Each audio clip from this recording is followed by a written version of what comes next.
রাত পোহালে রাজ্যের ষষ্ঠ দফার লোকসভা নির্বাচন রয়েছে পুরুলিয়া ও বাঁকুড়া জেলাতে।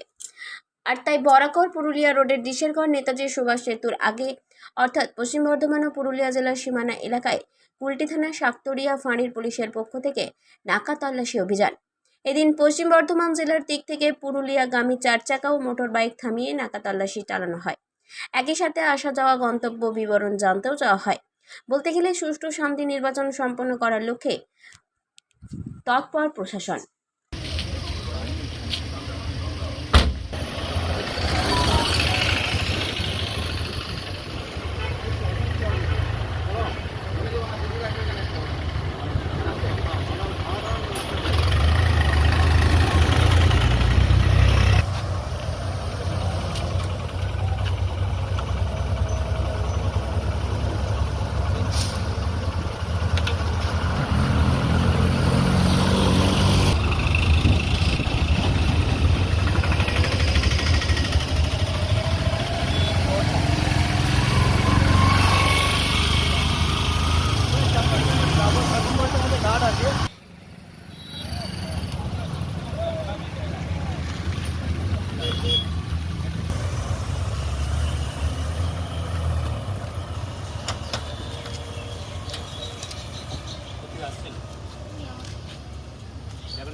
ডিশেরগড় থেকে সঞ্জয় দেবের রিপোর্ট, 99 নিউজ বাংলা।